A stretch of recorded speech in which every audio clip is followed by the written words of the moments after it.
Hello friends, welcome to my channel if you're new here. Welcome back if you're a returning subscriber. My name is Brittany. On this channel I share my stupid opinions about the books I've been reading. Happy Sunday, welcome to a new vlog. This vlog is going to run from Sunday to Saturday. We are going to see how much I can realistically read in a week while working a full-time job during the most incredibly busy week of my life at work. I am already 17% into Ashley Poston's A Novel Love Story. That is the book that we are kicking this vlog off with. The goal for today is to finish that book so I can start the next one. So, A Novel Love Story. My very best friend told me about the Dead Romantics a couple of years ago, recommended that I read it and loved it. She bought me the 7-year slip last year for my birthday, read it and loved it. A Novel Love Story is following main character Eileen as she is taking her vacation from her job that she takes every year to meet with her book club at this cabin in a remote area of New York. This particular year, Eileen is the only person who is going to make it to the cabin. Everybody else in her book club had things that came up to prevent them from going. Her best friend Prudence is going to Iceland, we believe to be proposed to, and the other members have miscellaneous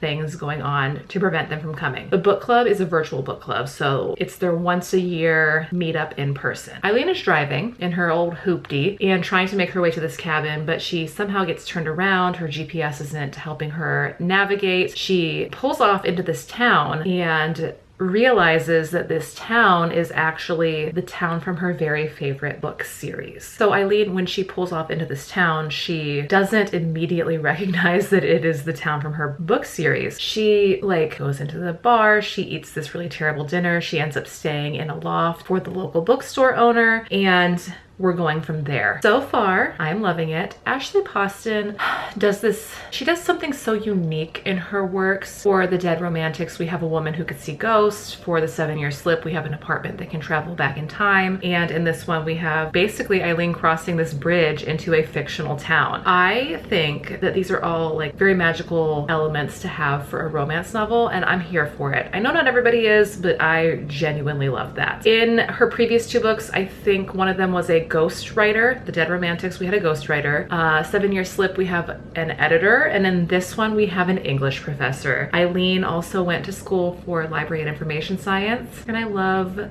to see that as a library and information science degree holder. I need to go and get started reading. My Kindle says I have 5 hours left in this book. Kids are here with me, so it's very likely that I'm going to get distracted quite often, and it's going to take me closer to 6 hours to finish this book.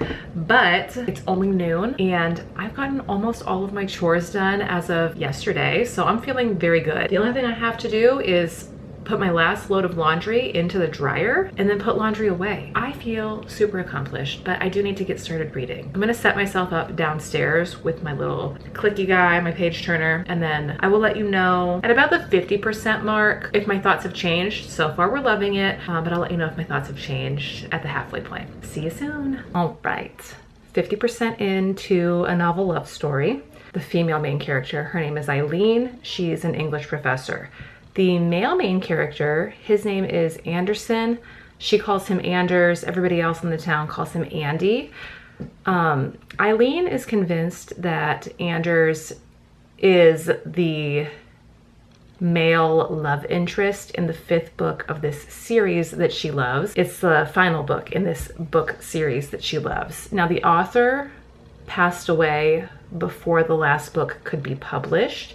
And so Eileen is in this town, where the book series takes place, and she is convinced that Anders is the male love interest, and she is trying to figure out what female character is his heroine. Clearly, we know who the heroine is. I'm interested to see how this is tied together. So far, there have been a couple of similarities between Anders and Eileen's love history, in the sense that both of them were previously engaged before arriving in this town. Anders has been in the town for a lot longer than Eileen. We don't know how long because he hasn't really explicitly said.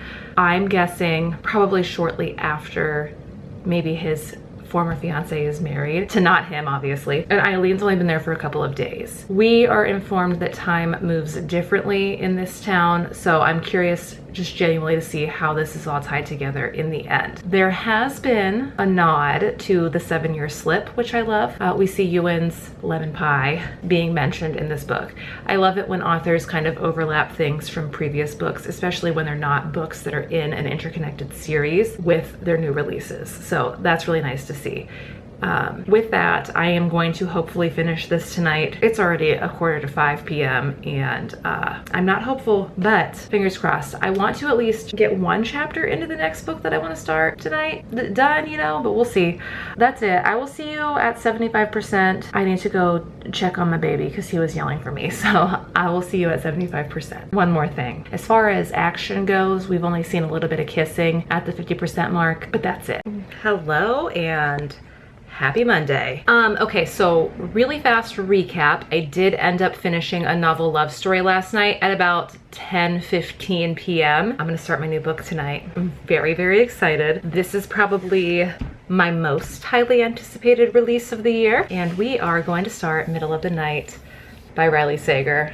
It's my book club pick. Recap of how I'm feeling about a novel love story. I think I would give everything across the board. Characters, a 9. Atmosphere, a 9. Writing, a 9. Plot, 9. Intrigue and enjoyment, 10. And logic, probably like an 8, just because my pea brain couldn't comprehend some of the stuff that was happening. It's not going to go down in history as the most memorable book that I've read from Ashley Poston, but I did very, very, very much have a great time and a great reading experience. I know I mentioned in at least one of the clips, there's a callback to Ewan from the 7-year slip. What I neglected to mention is that there is a character called Benji in this book, and for whatever reason, it took me a hella long time to realize that the Benji in this book is the Benji from Dead Romantics. He's not a key character, of course, but he is a side character, and it is embarrassing to me that it took me so long to register that Benji is Benji. What I really love is when authors have their characters appear in other books that they've written. I think that for me, that just makes the experience that much more enjoyable. It's part of the reason why I love Abby Jimenez's world so much, is because all of her characters in her books kind of are connected to each other somehow, even though they're not like the same storyline, you know? It was a very, very, very good time. My score for that book is here, the total, which averages to this and means that I gave it probably 4.75, but my math it's not great in this head right now, so let me just calculate it real quick. Oh my god, I am incredible and the greatest and so good at math. It is a 4.75 star read for me. I think the 7-year slip was a 5 for me, and I think that Dead Romantics was also a 5 for me. 7-year slip is like my favorite one so far. It is 7:40 p.m. storming like crazy out, and I need to start Middle of the Night. My baby is calling for me, so I need to see what he needs, but I'm gonna get a drink. I'm going to change into pajamas, and I'm going to start reading this. Hopefully we can get 25% through before I go to bed. Fingers crossed. Oh, I'm hopeful. All right, so we are 100 pages into Middle of the Night by Riley Sager.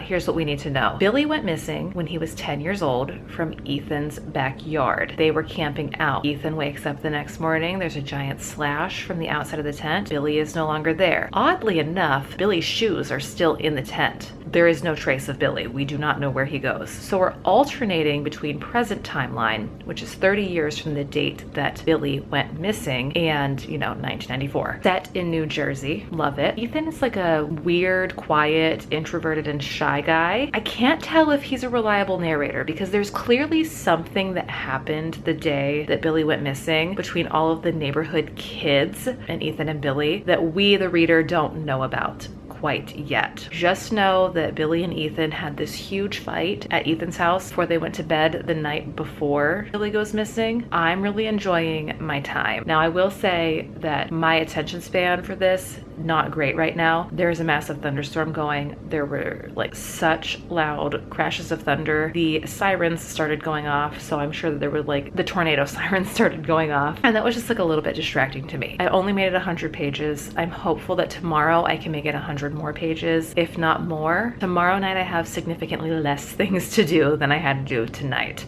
but this is a realistic day. I didn't truly get home until 7 p.m. tonight, and so yeah, it took me a little bit longer longer to get into reading tonight than it normally would. I need to go to bed because it's like 10 something p.m. I just didn't want to stop reading. I love Riley Sager's writing so much. Ooh, okay, I gotta go to bed. I will check in with you all tomorrow after work and we will pick back up. Good morning. It's Wednesday and I forgot to update last night. I got home around 5:30 last night, talked on the phone to my husband for our anniversary. I cooked, I got my children cleaned, and by the time they finally went to bed and got settled in, it was around 8:30 p.m. So I did not get to start reading until 8:30, which means that I only read 75 more pages of the book last night. And so far, I'm still very much loving it. I think that we're going for, right now in the story, a more paranormal element, which I think that he's done a more paranormal aspect in one other book before and I didn't really care for it. But this one's interesting to me so far. The missing boy is now considered to be deceased.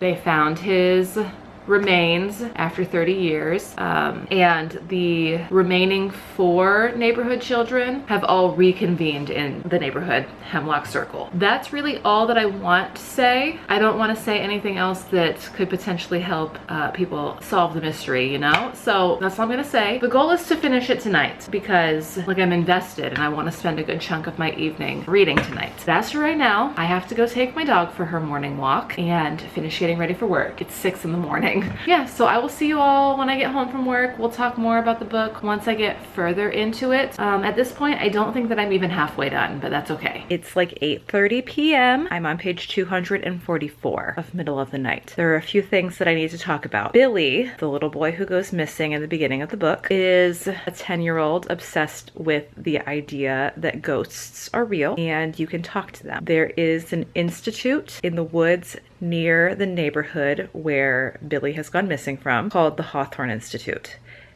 There are rumors that the Hawthorne Institute dabbles in the occult and Ethan's mother is somehow tied to the Institute. The point that I am at right now, we find out one of the people in the neighborhood is also tied to the Hawthorne Institute, and it is who I expected it to be.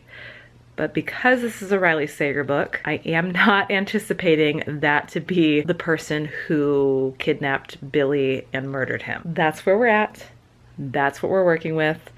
I am not trying to make this a spoilery vlog, okay? I'm just trying to tell you that I may have fallen for something, but I also was right about something. We'll see how it goes. I'm expecting it to start twisting and twisting and twisting at any point. The goal is still to finish this book tonight because I want to start a new one tomorrow. I'm very much enjoying this book. Yeah, that's all. That's all. For this to be his first foray with a male main character instead of a female main character, I am very much enjoying that. I don't necessarily think that Ethan is as strong of a lead character as some of the female characters that he has written, but that's okay. It's just different, but I'm very much enjoying it. I could also be having a hard time connecting because I'm not a 40-year-old man, but alas. I think part of what I'm enjoying so much about this is we have present day chapters, but then we're also flashing back to 1994, and flashback chapters kind of focus on different characters in the book. So it's not just Ethan in the flashback, whereas the present day chapters are told through Ethan's point of view. The flashback chapters are told through each character who plays a part in this puzzles. Like, it follows them. It's not in their point of view, but it follows them. And I really appreciate that. I just finished a chapter with the past, with 1994, following Billy around the Hawthorne Institute. And now I'm gonna go read the present day chapter and continue on this journey. Probably I won't check in again until I finish, but that's cool. I'll see you when it's done, hopefully before 10 p.m. tonight, but I need to go and stop talking so that I can actually accomplish that goal. See you in like an hour and a half. Hi, happy Thursday. It was the longest day of my life. That's fine. I finished Middle of the Night last night,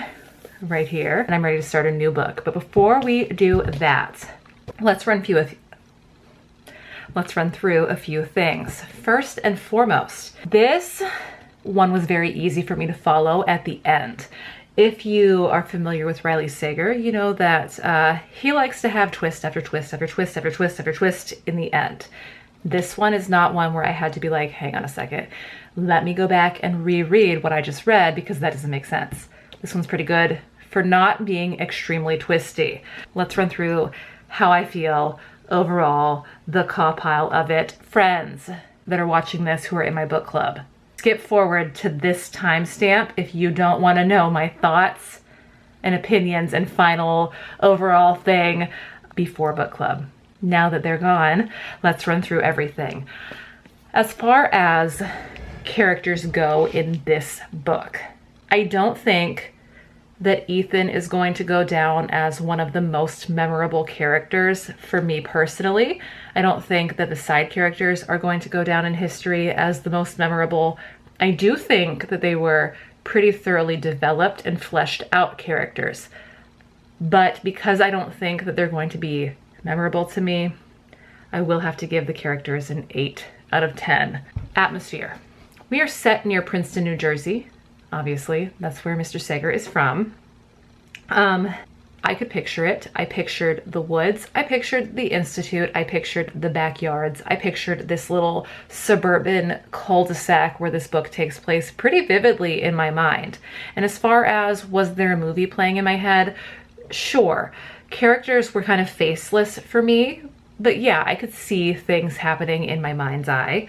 And so for that, I would say atmosphere is a 9. I could feel the tension. I could feel the things that characters were experiencing in this book. So yeah, a 9. Writing, as always, we all know your girl loves Riley Sager. He's probably my favorite thriller author alongside Lisa Jewell. It's a 10 for me for writing, as always. For the plot.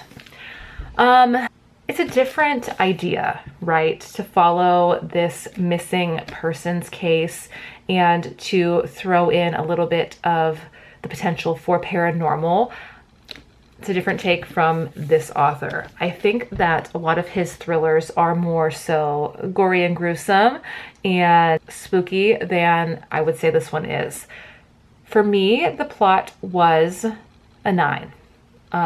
I don't have any true complaints. I just think that for me personally, I kind of struggled a little bit with who ended up being the culprit at the end.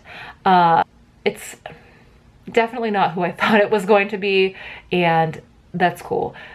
Yeah, I don't want to talk too much about it because I don't want to give anything away. I know, like, for thrillers, it's hard for me to talk about the plot because I don't want to spoil anything for anybody. Romance is a little bit different because we all know that romance ends most often in happily ever after. So it's tough for me to talk too much about the plot in this. I liked it. There were things that I could do without, and I didn't like the culprit, but that's fine. It's fine. It's not for me. I didn't write the book, so it's not for me to decide who it should have been. In intrigue for me was a 10. I blazed through this as quickly as I possibly could, bearing in mind that I work a full-time job. I had my children with me for a couple of the nights that I was working through reading this book, and I was exhausted. So for me to read this book in 3 days, that's pretty standard, considering I didn't have the day off when I started reading this book. If I had the day off, it would have been read in 1 day. It's a 10. Logic, I think I could give the logic a 9 or a 10 because the characters, while flawed, executed logic that was sound for what I knew of them as characters. If you've read the book, there is one character, the person who caused everything to go down. Their actions made sense to me. I can't complain anything. Like, I can't complain about the logic at all. That's my opinion. Enjoyment, also a 10. Loved it. It was not my favorite. And that's okay. I still enjoyed it as much as The Only One Left, which I think is potentially my favorite. Either that or The Last Time I Lied. One of those two is my favorite. Very much enjoyed my time reading this book. Here's my total, because I gotta go take my dog for a walk. Here's the average, and I don't know what the rating is, so here's the rating as well. When I come back from Walking Peach, we will pick out my next book. It is currently 4:40 p.m. on Thursday. The only thing I need to do is walk the dog and eat dinner. Otherwise, we're reading, and I'm going to try to get as far into another book as possible. I would love to finish 3 books in this vlog, that would make my day. How many books have I read for this vlog? Is it just 2? So far just 2? I would love to be able to finish 3 or 4 books for this vlog. That would be amazing. But yeah, I need to go take Peach out for her walk. When I come back, we're picking the next book. It's gonna be off of my my July TBR because I need to make headway on that. The month is literally almost over. I say, it's only the 18th of July. I need to make headway on it because I want to do an I Read 3 this month too. Okay, walking the dog. Be back soon. We are back from our walk. We walked like for a half an hour. It ended up being a little over a mile. She did not want to keep the brisk pace that I was trying to have, and that's okay. It's time to start reading. It's like 6 p.m. now. I ate my dinner. We're back from the walk. I brought up 3 books from my July TBR, and I think what we're going to do is go with one of the thrillers because I don't really want to read historical fiction right now. I'm gonna read I Found You by Lisa Jewell, only because this one is heavy on my mind. Brittany from Rescues and Reads commented on my last video talking about how this is one of her favorite Lisa Jewells and how she found it super compelling. And I really value her opinion. So I'm gonna get started with this. I have the audiobook in my Libby library right now. So we're gonna listen and read along and have a great time. The goal is to get at least halfway through the book. That's it. 6 p.m. and I'm not planning on going to bed until closer to 10 again tonight. I'm having a hard time sleeping per usual. So I'm trying to force myself to stay up to the point of exhaustion so that when it is bedtime, I fall asleep quickly. It doesn't necessarily mean I stay asleep, but at least I fall asleep quickly. We're diving in. I think that if I finish this tonight or tomorrow, the next book that I will read will not be a thriller. So we can kind of have a variety of genres in this vlog. I'm gonna get started. I will check in at about 25% in and let you know initial thoughts, what the book is about, all that good stuff. I'm checking in way sooner than I thought that I would because I'm not at 25% yet. I'm only on page 40, but part 1 is already over. So in part 1, we are encountering what I presume are the main characters. We have Alice, who owns this little tiny cottage on the coast, and she is staring out her window throughout the day to the beach where she sees a man just sitting on the beach, not moving. She knows he's not dead because she's been watching him all day. Like, obviously he's not just laying there unmoving. He's sitting with his hands like on his knees, just staring out into the ocean. And she approaches him, speaks to him, convinces him to come stay at her like guest house. We're rotating between 2 different like sets of key characters. So that's Alice and this man who Alice's youngest daughter, Romaine, calls Frank. On the flip side, we have a woman in London who is Ukrainian, a Ukrainian immigrant, whose husband is missing. Her husband is called Carl. Now, I'm led to believe that Frank and Carl are the same person, but the way that part 1 just ended, only time will tell. We're gonna crack on. I did get a little distracted by Instagram for a little bit, so we're cracking on. My camera battery's flashing. We're gonna wrap this up, and I will see you again at the start of part 3. I'm stopping at chapter 44, but now it's literally 10:30 at night and I need to go so that I can wake up in the morning and go to work. Part 2 is so much longer than part 1 because I'm not even done with part 2 yet. The first chapter of part 2 flashes us back to 1993 with characters Gray and Kirsty, who are vacationing in the same town where Alice currently lives. One thing that I have always said I love about Lisa Jewell's books is that she weaves all of her different characters into the story so perfectly together every single time. And so there is one character in the book who I'm pretty sure is portrayed by 3 different people, which doesn't really make sense, but I'll explain more when I'm not extremely exhausted tomorrow. Yeah, I need to go to bed. I'll fill you in once I finish the book tomorrow. You can see that I've made extreme progress tonight. We are 230 pages deep into this book, which I think is a win. I feel like if I hadn't talked on my phone to my husband twice and not been distracted by Instagram, I would be done with this book now. But alas, I am who I am. Distractions happen. I'm going to bed. See you all tomorrow. Probably after work, definitely not in the morning, but see you tomorrow. Happy Friday. It's like 8 p.m. and I'm just now getting started reading because after the hellish week that was this week at work, I just wanted to fucking doom scroll for a little bit. And a little bit turned into a few hours. I watched a few YouTube videos and then I was on Instagram and Pinterest living my best life.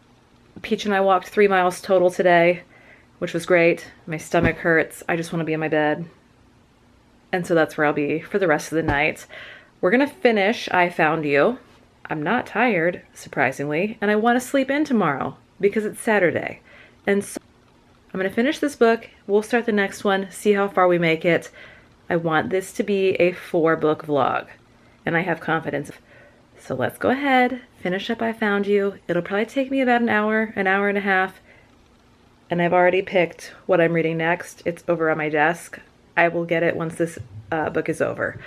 What I left off talking about, Frank, aka Carl, aka one other character. It's like split personality between one character and 3 different personas, I guess is the best way to describe it.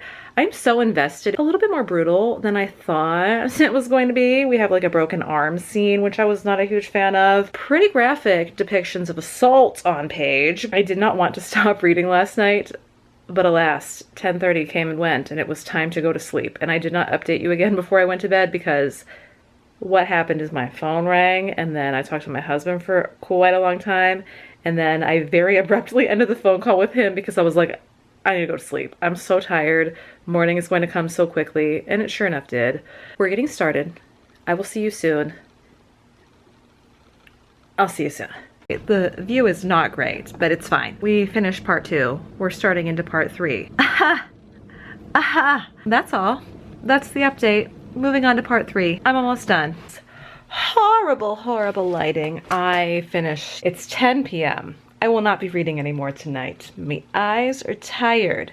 This lighting is atrocious. What I'm going to do is cut here for the night. I'll wrap you up all tomorrow with the recap of the book and my final review because this light is horrible and I hate it. So good night. See you tomorrow. Just know I finished. Okay, good morning. It is Saturday. It's the last day of this vlog. We're gonna talk about my review of I Found You by Lisa Jewell right now. Total overall, this is like the 4.75 star vlog, I guess, because my total averaged out to 4.75. Let's talk about it. The characters were very well developed. I liked most of the characters in the book.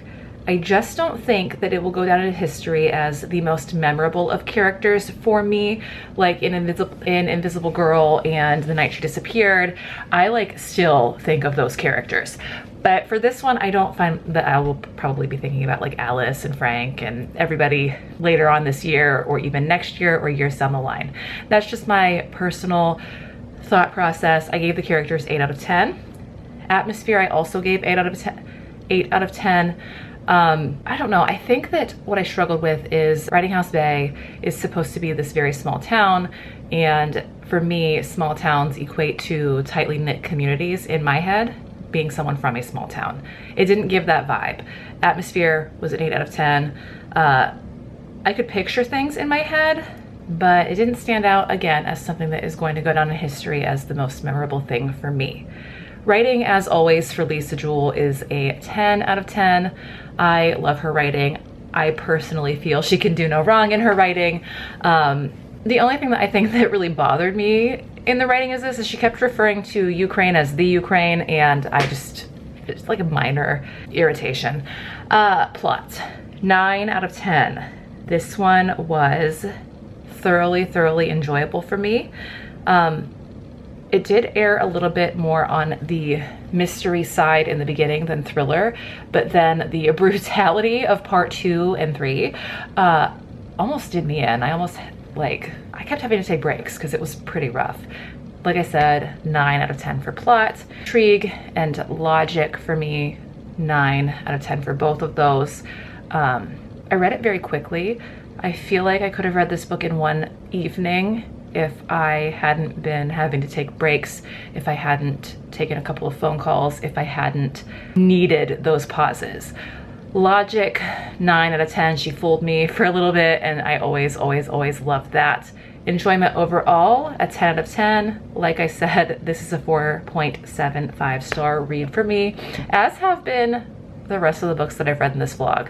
Let's keep it going and see how the next book goes. I'm gonna go migrate over to my bed, and then we will reconvene with my next pick. It's a little later in the morning. It's 11:30. I have to go to my friend's house today for her son's little birthday party.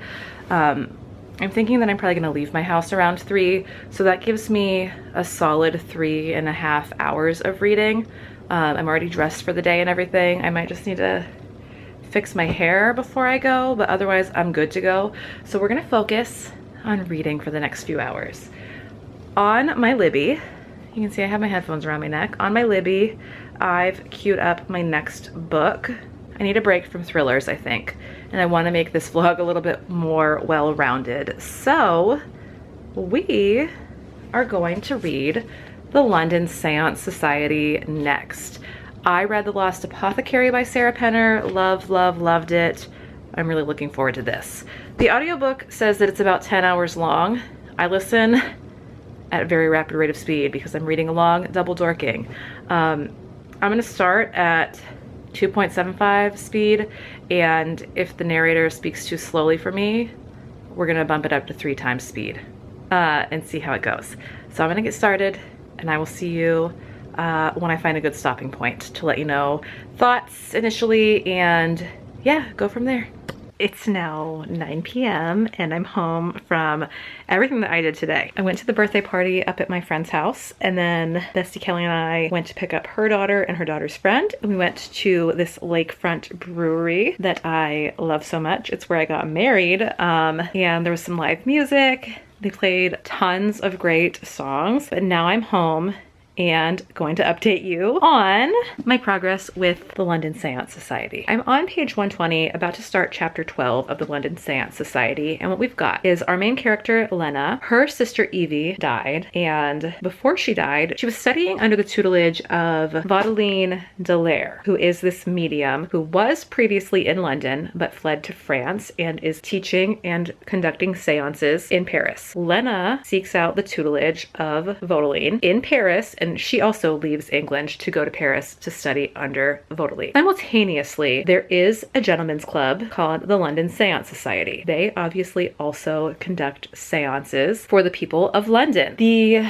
vice president of the London Seance Society is determined to find out what happened to the president of the London Seance Society to warrant his death also on Halloween. So Evie, Lena's sister Evie, and the president of the London Seance Society both died on Halloween the year prior to when this book takes place. We are set in 1873, for the record. I am having a wonderful time with this book. It's told in 2 different POVs. So we have Lena, and then we have Mr. Morley. Mr. Morley is the vice president of the London Seance Society, for the record. So Mr. Morley's POV and Lena's POV. The audiobook narrators, there are 2 voice actors, one for Lena, one for Mr. Morley. Really a wonderful time. So I recommend listening to the audiobook. I honestly think that I'm liking this more than I liked The Lost Apothecary, in the sense that this one literally only takes place in 1873, whereas with The Lost Apothecary, we're jumping back and forth from the past and the present. This one's very much set in the past, and I am having a wonderful time. At the point where I'm at in the book, Lena and Vaudeline have gone back to England to help the London Seance Society find out what happened to the president of the society. And Evie's death has a connection also, I'm thinking, to the London Seance Society. I want to get back into it. I've been rambling on for far too long. I'm just really disappointed in myself for putting this off for so long. It's over a year old because it's such a good book, and I think that that I will definitely be seeking out another Sarah Penner book in the future. I'm gonna get back to it. I will see you all probably in the morning to close out the vlog and wrap it up because I just want to finish the book tonight and focus on that. Like I said, it's already 9 p.m. I'm gonna get back to it. See you all in the morning. We'll go over my final rating and everything and completely close out the vlog then. Good morning. I'm finishing up the vlog this morning like I said I was going to. I finished the London Seance Society. Basically, the whole story is Lena trying to figure out and solve the crime of who took her sister out of this world. I don't know that it had like twists that I didn't expect in the story, but there were things that caught me off guard in the story. One thing that I neglected to mention last night is that Lena and Vadaline are romantically interested in each other, and I felt like their relationship added to the story. Overall, I think that I did like this one better than The Lost Apothecary. I am not a historical fiction gal, but the London Seance Society was very, very, very, very well done. Overall, I think that I would give the characters an 8 just because some of the gentlemen in the society, their names I just kept forgetting while I was reading, and I think that that to me means that they would go down in history as unmemorable. The female characters, Lena and Vadaline, I genuinely enjoyed the development of their relationship. I loved learning about Lena's backstory. I wish that we'd had more from Vadaline, i.e. regarding why she had to leave London in the first place, but that's cool. I liked it. 8 out of 10 for characters. Atmosphere, I would say 10 because it felt very realistic for me. Like, okay, I read a lot of stuff set in London. Specifically, I'm thinking like Shadowhunters books. So like we have places that I've heard of in London through the Shadowhunters books in these books, or in this book as well, and I really liked it, like Grosvenor Square and Leicester Street and like all these places that I've encountered before, and to read them in a different light. It's very atmospheric for me. In Paris, I felt like we were maybe not necessarily in Paris, but I could picture it. You know, am I being clear? Probably not. That's fine. Overall, the atmosphere was great. I was very immersed in it. It's a 10. Writing, 10. Sarah Penner is an excellent writer. I don't really have any key takeaways for the writing. I thoroughly enjoyed it. For the plot, it is, like I've said a million times, a historical fiction. It is an incredibly well done historical fiction. The whole aspect of the seances in this book, I don't know, I am a girl who grew up interested in the art of seance. Not that I've ever been to one or witnessed one or conducted one, but I've always been intrigued, you know? So to read about the seances in this book from Sarah Penner's imagination, really amazing. The idea of using seance to solve murder is also something that I typically don't think that I would have sought out in a book. It very much appealed, the plot, to my thriller loving heart because we're solving a mystery through seance. I loved it. The plot is a 10. Intrigue and enjoyment also are 10s. I listened to the audiobook while reading along in my physical book, and that always, for the most part, enhances my reading experience. So 10s for both of those. And for logic, I think I would say 8 because, like I said before, I wanted more of why Vadaline had to leave London than what we were given. With all of that said, my averages are here, and the star rating is also right here. I have to go over and do the math on my computer. That is it for this vlog. I successfully read 4 books this week, which I feel is an accomplishment considering work was super freaking busy all week. I'm gonna go, and I will see you all in my next video. If you like the video, don't forget to leave a like. Subscribe to my channel if you are new here. This is free for you. It's fun for me. Join the club, you know? Leave me a comment letting me know what reading challenge you'd like to see next from me. I do want to do like a page challenge or a time challenge, or maybe even roll my dice again for another reading challenge this summer. Probably in August because July's almost over. Otherwise, yeah, I'll see you next week. Bye.